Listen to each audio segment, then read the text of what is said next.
찬송가 212장 찬송가 212장 1절과 2절 2절만 찬양하겠습니다. 겸손히 주를 섬길 때 괴로운 일이 많으나 구주여 내게 힘 주사 잘 감당하게 하소서. 인자한 말을 가지고 사람을 감화시키며 갈 길을 잃은 무리를 잘 인도하게 하소서.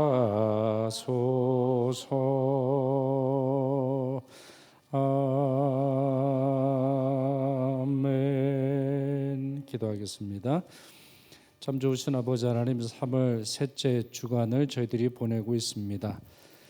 이제 사순절도 절반을 지나가고 고난주간을 향하고 있으며 또 저희들이 경건한 삶을 살고자 노력하는 여러 일들도 하나하나 성착하며 또 실천해 나가고 있습니다.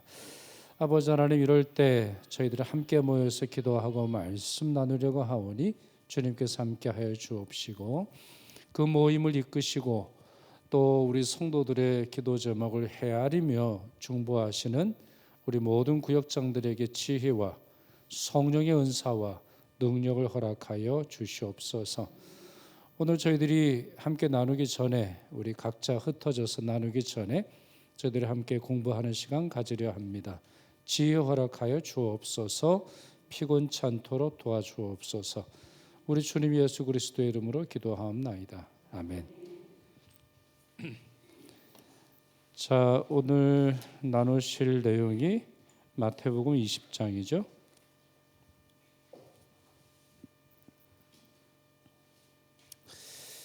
그 내용 들어가기 전에 혹시 여러분들 성경 주석은 어떻게 해결을 하세요? 예를 들어서 이제 오늘 마태복음 20장 이렇게 보는데 어떤 경우에 있어서는 이제 주석이 있으면 도움이 되잖아요. 그렇죠? 주석. 여러분들은 어떤 걸 보시죠? 주석? 주석 성경. 주석 성경 중에서 그러니까 그거 중에서 네. 그냥 제가 추천하고 싶은 거는 만약에 여러분들이 그 구입을 하신다면은 톰슨 성경이 도움이 돼요. 톰슨 성경 아시죠? 톰슨 성경. 근데 이제 예전에는 이렇게 성경 본문이 있고 밑에 쫙 설명이 있고 아니면 옆에 있는 거 있는데 아예 그냥 주석만 있는 게 있어요. 성경 말씀은 있지 않고 뭐 몇 장 몇 절 그렇게 찾아서 단어를 풀어주고 핵심적인 내용을 찾아주는 간단하게 요약해 주는 게 있거든요. 근데 최근에는 책값이 많이 오른 것 같아요. 그래서 그것도 한 4, 5만 원 하지 않을까? 좀 비싸서 좀 부담이 될 수 있는데 한 권 정도 구입하시면 좋겠다 이런 생각이 들고, 또 가장 기본적인 것들은 뭐냐면 여러분 성경에도 보면 어느 정도 나와 있는데 저는 어떤 성경을 쓰냐면은 이건 이제 아가페 성경인데요. 여러분 요즘 성경에 보면 되게 제목이 있죠. 그 제목이 있잖아요. 그리고 복음서를 공부할 때는 괄호해놓고 그 본문이 마태복음을 읽을 때 뭐 마가복음에는 몇 장 몇 절이 있는지, 누가복음에는 몇 장 몇 절이 있는지 그냥 눈으로라도 제목을 한번 보시는 것은 상당히 도움이 돼요. 왜 그러냐?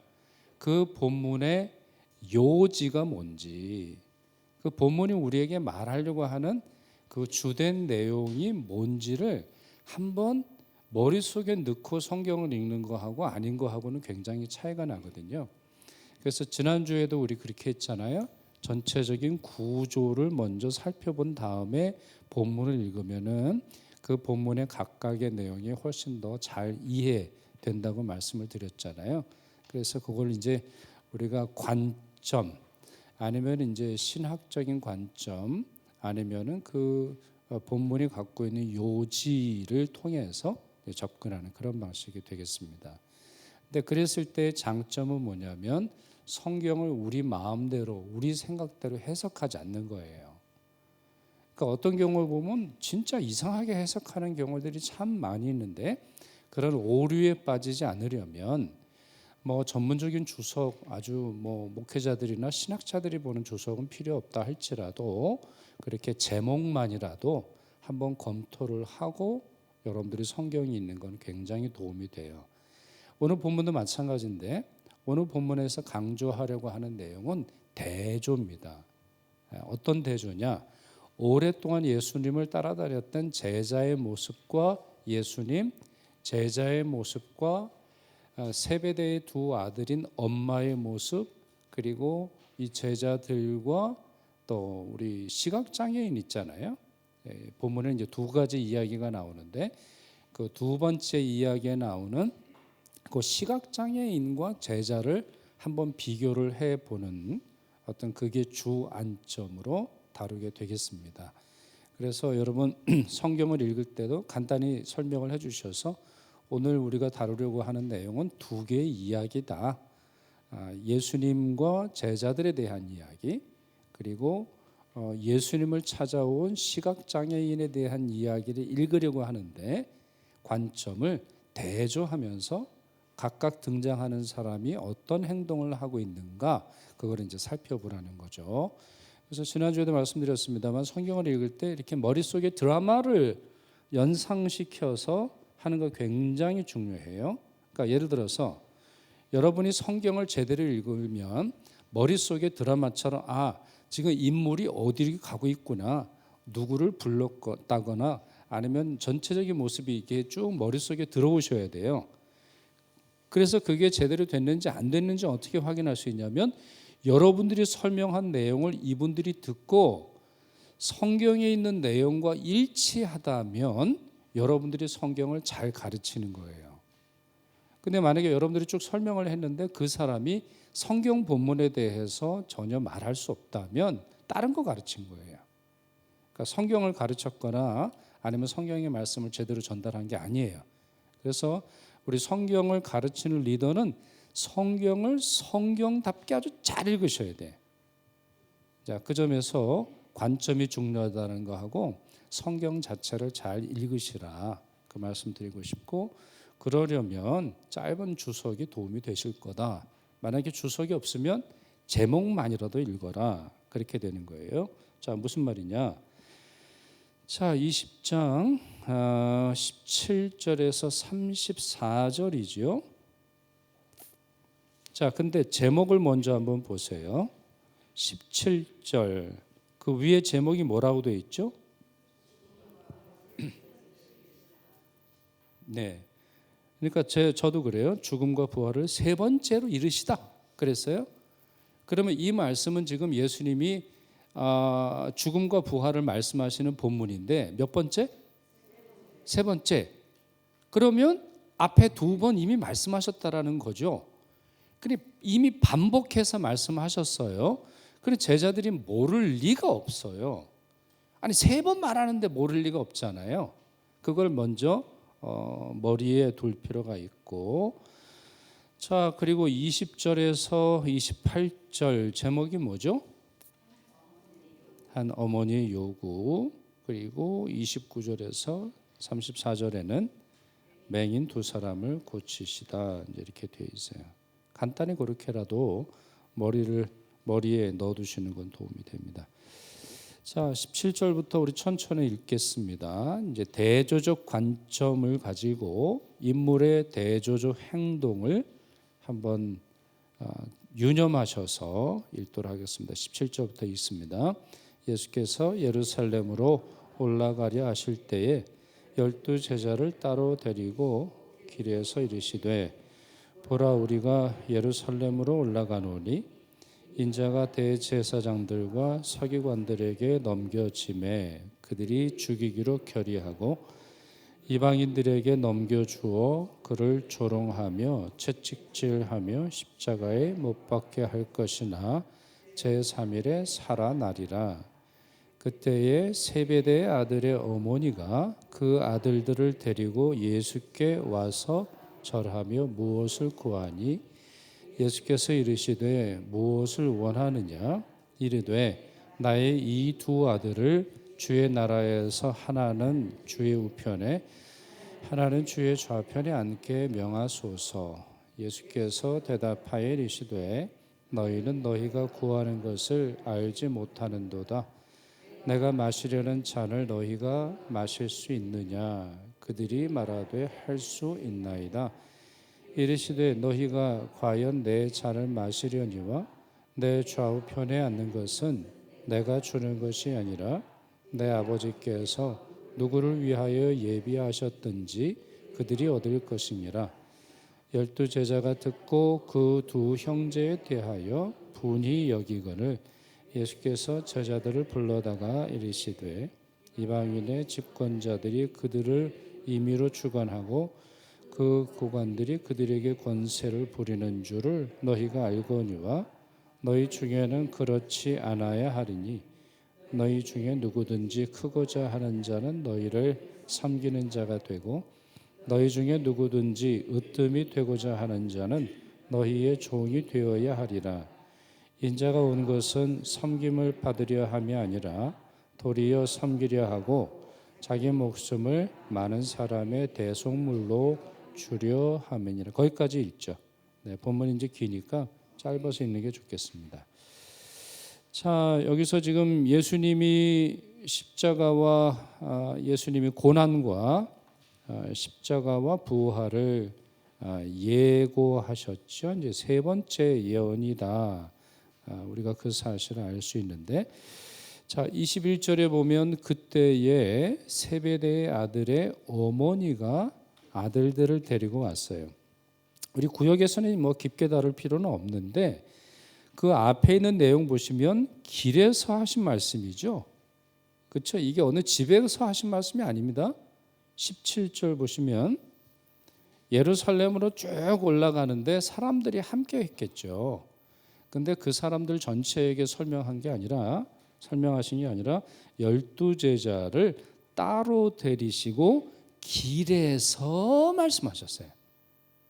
자, 머릿속에 그려지세요, 여러분? 그러니까 이걸 다 드라마처럼 만드셔야 돼요. 그러니까 길에서 이리 와라. 야, 안 되겠다.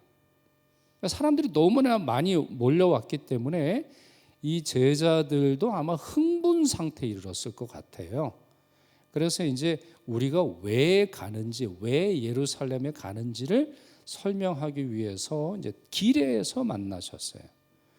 근데 20절 보시면 그때의 세베대 아들의 어머니가 그 아들들을 데리고, 이거 뭐죠? 이것도 역시 길에서 했을 가능성이 매우 높죠. 계속 길에서 이렇게 이루어진 거예요. 그러니까 이 어머니는 왜 갑자기 튀어나오는 얘기일까요? 왜 갑자기 이야기가 나옵니까? 그러니까 이 두 아들들은 예수님과의 관계에 있어서도 긴밀한 관계. 이 두 아들들은 이제 야고보와 요한인데 예수님이 가장 사랑하는 그 inner circle이라고 영어에서 표현할 정도로 아주 친밀한 그런 사람들에 속하는데 예수님과 친밀했어요? 엄마랑 친밀했어요? 내용을 통해서 보면 엄마랑 더 친한 거예요. 엄마랑 더 친하고 예수님이 말씀하시니 엄마에게 가가지고 예수님이 돌아가신데 엄마 이렇게 이야기를 하니 이제 엄마가 코칭을 하는 거죠. 엄마가. 그러니까 한국 엄마들만 치맛바람이 있는 게 아니라 유대 엄마들도 대단한 걸 볼 수 있어요. 지금 예수님이 돌아가시려고 올라가는 길에 콕 찍어가지고 내 아들 둘을 예수님의 오른쪽 왼쪽에 앉게 해달라. 그런 점에서 이 두 제자들은 예수님을 오래 따라다녔지만 예수님과의 친밀함보다 인간적 친밀함이 더 강했던 걸 확인해 볼 수 있습니다. 자, 여하튼 이 일로 말미암아 이제 자리다툼이 일어나고 말죠. 24절에 제자들이 이제 분노하게 되고 자리다툼을 하게 됩니다. 자, 결국에는 이들의 행동을 통해서 이 어머니나 아니면 제자들의 모습을 통해서 확인해 볼 수 있는 게 뭐죠? 이들의 기대가 잘못되어 있다는 거죠. 자, 그게 이제 핵심적인 겁니다. 이들이 서로 다투었다, 아니면 이들이 서로 자리를 탐했다, 뭐 그렇게도 설명할 수 있습니다만 결국에는 이들이 예수님을 따라다닌 기대가 높은 자리, 편안한 자리, 남들보다 더 존경받고 남들보다 더 칭찬받는 자리였다라고 하는 걸 알 수 있어요. 그러니 여러분 보세요. 제가 늘 강조하는 바가 이건데 성경 해석은 두 가지예요. 아주 짧게 말씀드리면 그때에 거기서 무슨 일이 일어났으며 지금 여기에 그것이 무슨 의미를 주느냐는 거예요. 그러니까 그때에 거기서 무슨 일이 일어났어요? 잘못된 기대감이 이제 드러났어요. 예수를 따르는 이유가 더 높은 자리에 앉기 위해서라는 것이 드러났죠. 그러면 오늘 여기에서 그와 같은 이야기에 가장 가까운 단어가 뭐예요? 제 생각에는 성공이라는 단어예요. 그러니까 이들은 성공을 원했어요. 이들은 자기가 성공하고 사회적으로 성공하고 자리에 있어서도 성공하기를 원했다라고 하는 거예요. 이게 이제 여러분들이 오늘 공부하는 그 두 개의 키워드예요. 그때 제자들은 잘못된 기대감을 가지고 있었고 우리 역시 성공하기 위해 예수를 믿고 있다라고 하는 이 마음이 있는 것 아니냐. 그래서 이 두 단어는 여러분들이 놓치시면 안 되고 결국 여러분 교재의 첫 페이지에 그 잘못된 기대라고 하는 제목 밑에 뭐라고 되어 있죠? 그 문단에 잘못된 기대는 잘못된 결과를 낳습니다. 자, 이것이 이제 핵심적인 내용이 되겠습니다. 자, 이런 제자들을 예수님께서 또 어떻게 하세요? 불러다가 25절. 자, 이거 왜 그러냐면은 불렀다, 따로 데리고 이 말이 마태복음에서 아주 중요한 말이에요. 그러니까 예수님이 예를 들어서 요한복음에는 특징이 있습니다. 아주 중요한, 이건 너무 중요해. 예를 들어서 선생님이 야 밑줄 거라, 시험에 나온다 이러면 이제 반드시 외워야 되잖아요. 근데 그런 장치가 복음서에는 있는데 예를 들어서 요한복음에는 내가 진실로 너희에게 이르노니 이렇게 표현이 되어 있는 게 있어요. 아니면 내가 진실로 너희에게 이르노니 이러면 진짜 중요한 문장이라는 거예요. 그러니까 그거 놓치면 안 되는 거죠. 근데 지금 마태복음에는 그와 같은 표현이 어떻게 되어 있어요? 예수님이 불러다 이르시고 예수님이 따로 데리고 산에 올라가사 이렇게 그런 어떤 표현이 나오는데 여기도 마찬가지예요. 제자들을 불러다가 예수님은 이방인들을 비롯한 세상 조직과 제자 공동체가 달라져야 한다. 그러면 어떻게 제자 공동체는 달라져야 하지요? 26절, 27절 같이 읽지요. 너희 중에 누구든지 크고자 하는 자는 너희를 섬기는 자가 되고 너희 중에 누구든지 으뜸이 되고자 하는 자는 너희의 종이 되어야 하리라. 이렇게 가르치셨다는 거죠. 이제 그 점에서 예수님과 제자들의 관심은 상당히 달랐죠. 예수님은 죽으러 올라가시는데 제자들은 포스트 지저스, 예수님이 사라진 다음에 그 자리를 누가 차지할까 생각하고 있더라는 것이죠. 관점의 차이, 아주 대조적인 모습을 이룹니다. 이제 그 점에서 이제 두 번째 페이지입니다. 우리 사순절에도 이 말씀이 아주 중요한데 이제 28절을 암송하도록 하세요. 그러니까 이게 이제 핵심이에요. 이게 전체적인 핵심입니다. 그러니까 이 이야기가 우리에게 주는 교훈이 되는 말씀이 28절입니다. 자, 28절 같이 읽죠. 인자가 온 것은 섬김을 받으려 함이 아니라 도리어 섬기려 하고 자기 목숨을 많은 사람의 대속물로 주려 함이니라. 대속물이 뭐죠? 대신, 맞아요. 대신, 속하는, 속죄하는. 그러면 속죄가 뭐죠? 값을 지불하는. 네. 그러니까 이제 예전에도 이제 설교 중에 반복해서 말씀드렸습니다만 구원과 구속은 다른 말입니다. 그럼 구원은 뭐예요? 죄 사함을 받아서 하나님과의 관계가 바로 된 상태를 말하는 거예요. 그러니까 상태. 그러니까 구원은 상태입니다. 내가 음식을 먹었어요. 그럼 내가 배가 부르잖아요. 이제 그런 것처럼 만족함의 상태, 샬롬의 상태를 말하는 거예요. 그럴 때는 구원이라고 말하고, 구속은 뭐죠? 그 구원에 이르는 방법을 말하는 거예요. 예를 들어서 죄의 싹은 뭐죠? 죄의 싹은 사망이에요. 그러니까 죄에는 값이 있다는 거죠. 죄는 죄를 지은 사람이 지불해야 하는 빚이 있어요. 근데 그 빚을 누군가가 갚아줘야 된다는 거죠. 그래서 나를 대신해서 누가 그 빚을 갚아주었다라고 하는 말을 표현하기 위해 구속, 대속이라는 말을 쓰는 거예요. 자, 이해되시죠? 이거 분명히 개념 차이를 아셔야 돼요. 그러니까 구속, 대속이라고 하는 말은 뭐예요? 구원을 이루는 방법이죠. 방법. 그래서 이제 구속과 관련돼서 중요한 말이 영어로는 그건 나중에 이제 설명드리죠. 자, 이제 그런 점에서 예수님이 구속 대속물로 주려 합니다. 그래서 공부하실 때 이렇게 해보세요. 여기에 이제 인자가 온 것은 이 말에 예수를 넣으셔도 되겠죠, 그렇죠? 예수가 온 것은 또 각자의 이름을 한번 넣어보시는 것도 좋은 것 같아요. 강석재가 온 것은, 아니면은 응함교회가 온 것은, 아니면 여러분 구역을 넣어서 그렇게 적용해 보실 수도 있을 것 같아요. 그래서 하는 활동이 뭐죠? 왜 이걸 하는 거예요? 말씀이 우리 안에 새겨지도록 하는 거죠.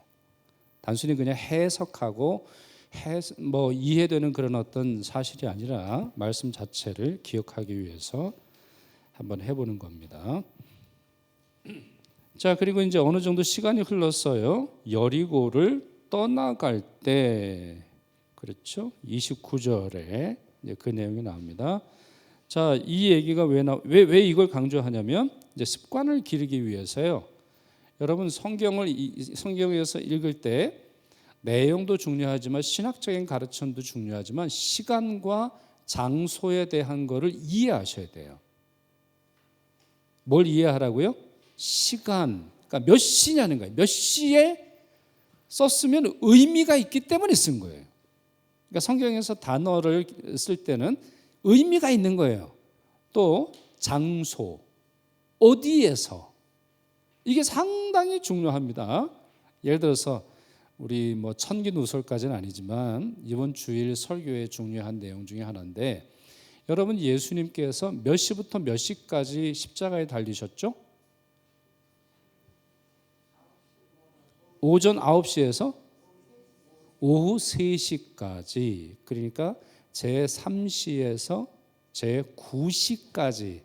그래서 성경 시간에는 플러스 6을 하시면 돼요. 그러니까 3시라고 하는 말은 오전 9시라고 하는 말인데, 자, 그러니 지금 해가 떠 있어야 하는 시간이죠.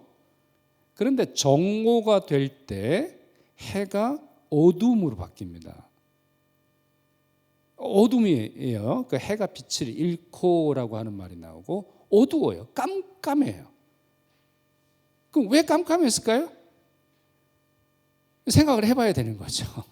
그래서 이제 그거는 설교 때 들으시면 되겠고 미리 말씀드리기 좀 그렇고 그러니까 의미가 있는 거예요. 그러니까 하나의 그 어둠이 임함으로 말미암아 하나님이 우리에게 하고 싶은 말씀이 있는 거예요. 그래서 구역장과 구역원의 차이는 다 설명하기는 어려워도 그 단어나 그 의미를 이해하면 할수록 여러분들이 말씀을 더 잘 가르치실 수 있는데 가르칠 수는 없다 하더라도 다 이해는 안 되더라도 9시부터 3시까지는 예수님 십자가에 달리셨고 12시부터 3시까지는 어둠 가운데 계셨다. 이거는 머릿속에 넣는 게 좋아요. 그래야 전체적인 장면이 이해가 이제 되는 거죠. 자, 여리고를 떠나갈 때 이 말을 이제 설명하다 이렇게 됐는데, 자, 그러면 29절에서 34절까지 역시 천천히 읽도록 하겠습니다. 그들이 여리고에서 떠나갈 때에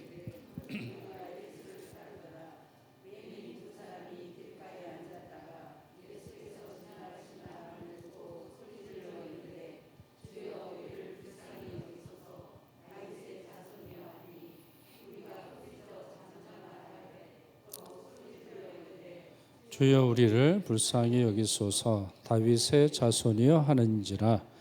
예수께서 머물러 서서 그들을 불러 이르시되 너희에게 무엇을 하여 주기를 원하느냐. 이르되 주여 우리의 눈뜨기를 원하나이다. 예수께서 불쌍히 여기사 그들의 눈을 만지시니 곧 보게 되어 그들이 예수를 따르니라 그랬어요. 자, 여기 이제 시간에 대한 개념도 나오고 여리고를 떠나실 때의 내용도 나오고, 자, 여기에 29절에 끝에 뭐라고 되어 있죠? 누가 예수님을 따랐어요? 큰 무리가 예수님을 따랐어요. 왜 큰 무리가? 이제 기대감을 갖는 거죠. 정치적 메시아가 예루살렘으로 향하니 이제 정권이 바뀌리라 생각을 했던 것인데, 자, 맹인 두 사람이, 참고로 맹인이라고 성경에 번역이 되어 있습니다만 요즘에는 맹인이라고 말하면 안 돼요. 그래서 교재에도 시각장애인 이렇게 바꿔놨어요. 그래서 그거 혹시 장애가 있는 분들은 예민한 단어가 될 수 있어서 그렇게 하시면 좋겠고, 자, 이 사람들이 이렇게 있는데 이 시각장애인 두 사람이 뭐라고 소리를 쳤죠?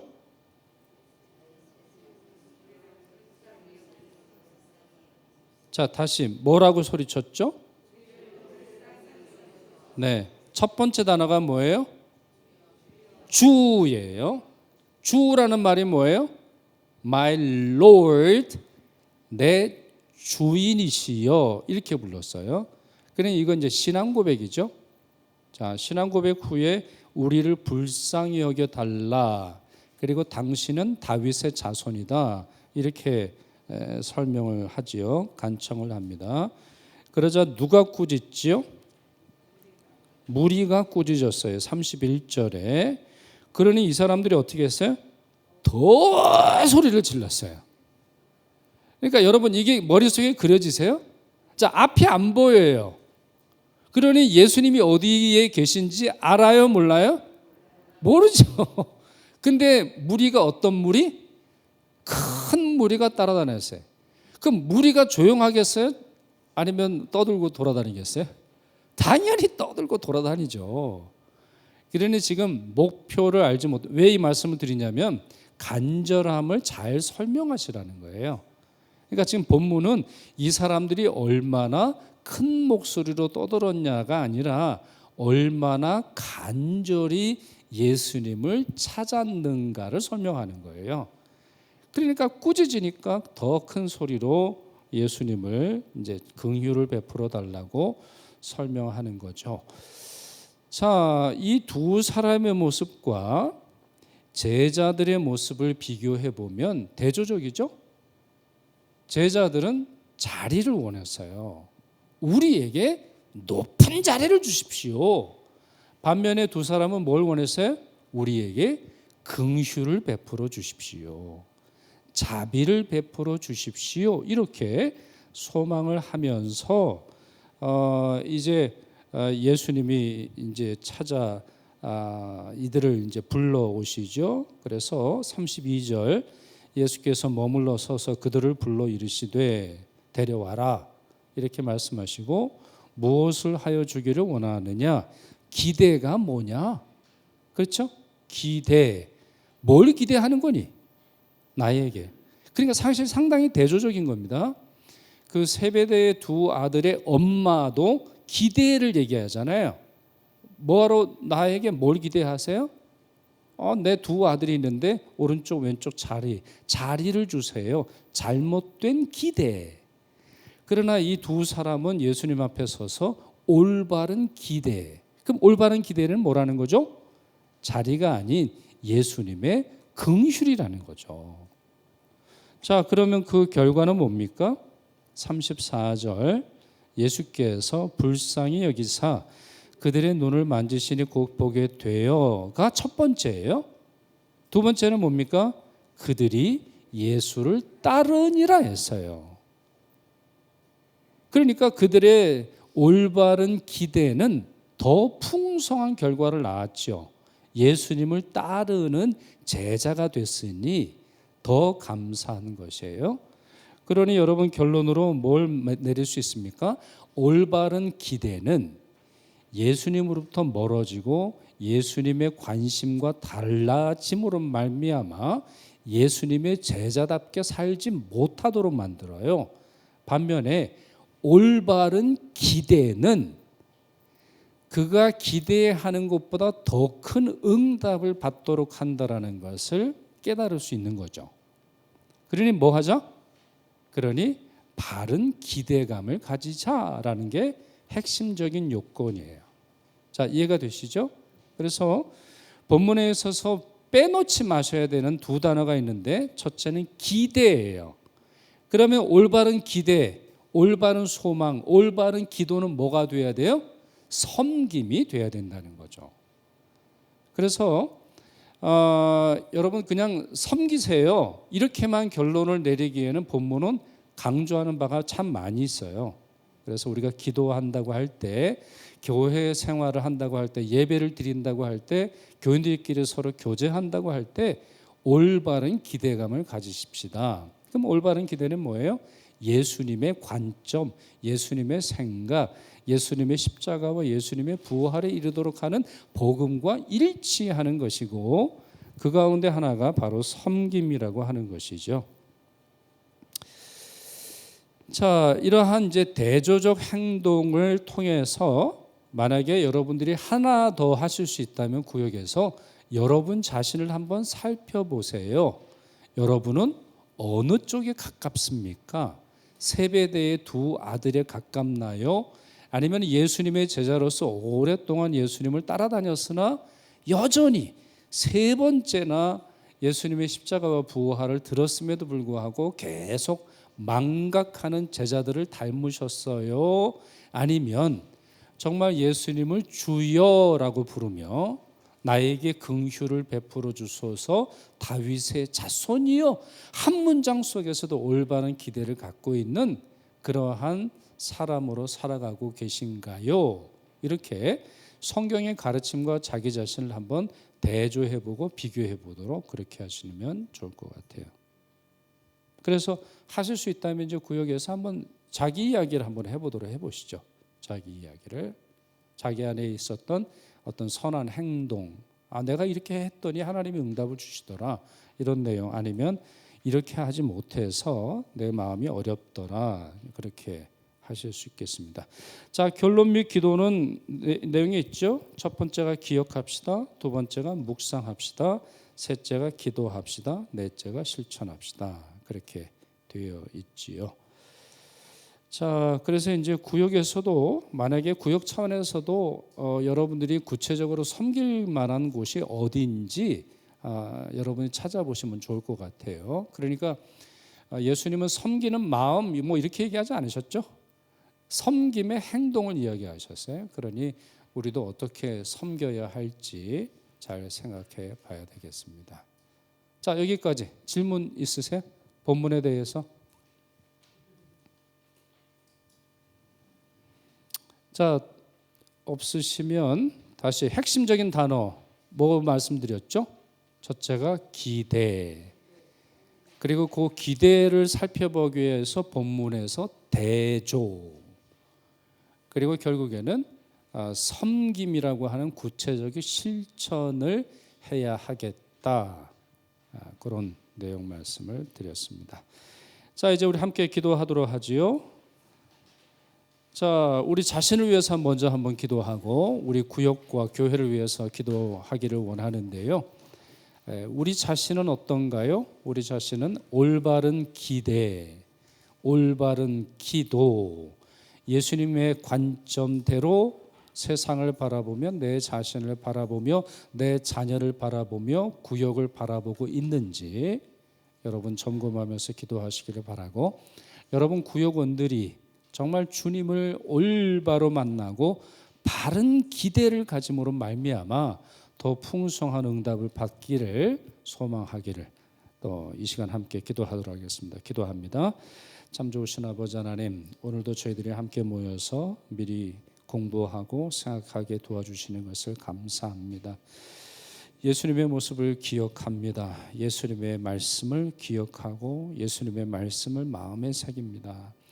예수께서는 섬기려 오셨고 예수께서는 십자가를 통해서 또한 부활을 통해서 우리의 대속물이 되고자 하셨습니다.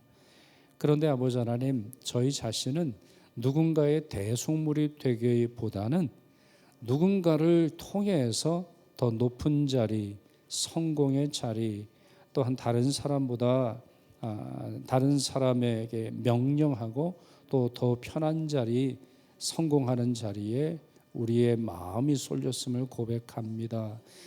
올바른 기대감을 갖게 하옵시고 올바로 기도하게 하옵시고 예수 그리스도의 관점으로, 예수 그리스도의 시선으로, 예수 그리스도의 마음으로 내 자신을 바라보며 내 가족과 또 교우들과 세상을 바라볼 수 있도록 도와주시옵소서. 우리 구역원들을 위해서 기도합니다. 우리 구역원들이 말씀에 바로 서기를 원합니다. 말씀의 깊이를 알기를 원합니다. 말씀의 맛을 알기를 원합니다. 말씀이 우리에게 들려주시는 참된 진리를 발견하기를 원합니다. 도와주옵시고 오늘 공부하는 말씀을 통해서 바른 기대를 하게 하옵시고 바로 기도하게 하옵시며 예수 그리스도로부터 더 큰 응답을 받을 수 있도록 도와주시옵소서. 저희 교회도 더 섬기기를 원합니다. 더 섬기기를 원합니다. 구체적으로 섬기기를 원합니다. 더 낮은 자리에서 섬기기를 원하오니 주님께서 인도하옵소서. 함께 하옵소서. 능력 허락하여 주시옵소서. 주님 도와주시옵소서. 아버지 하나님 감사합니다. 오늘도 저희를 인도해 주심을 감사하고 모든 구역에 말씀 주셔서 또한 그 말씀을 밝히 이해하는 지혜를 주셔서 말씀대로 살아가는 말씀의 풍요로움을 경험하는 저희 모두가 되도록 역사하여 주옵소서. 구역장들에게 영육간의 강건함을 허락하옵시고 그 마음에 그 생각에 그 의지에 말씀이 주는 풍요로움이 가득하게 하여 주시옵소서. 그리하여 저들이 담장을 넘은 가지가 되어서 하나님의 말씀을 세상에 전하고 구역원들에게 전하고 힘겹고 어려운 성도들에게 전하는 일에 소중하게 쓰임받아 예수 그리스도의 큰 칭찬 받게 하여 주옵소서. 주께서 인도하시고 함께 하심에 감사를 드리오며 우리 주님 예수 그리스도의 거룩하신 이름으로 기도하옵나이다. 아멘. 하늘에 계신 우리 아버지, 아버지의 이름을 거룩하게 하시며 아버지의 나라가 오게 하시며 아버지의 뜻이 하늘에서와 같이 땅에서도 이루어지게 하소서. 오늘 우리에게 일용할 양식을 주시고 우리가 우리에게 잘못한 사람을 용서하여 준 것 같이 우리 죄를 용서하여 주시고 우리를 시험에 빠지지 않게 하시고 악에서 구하소서. 나라와 권능과 영광이 영원히 아버지의 것입니다. 아멘. 아멘. 감사합니다. 마치겠습니다. 수고하시겠습니다. 고맙습니다.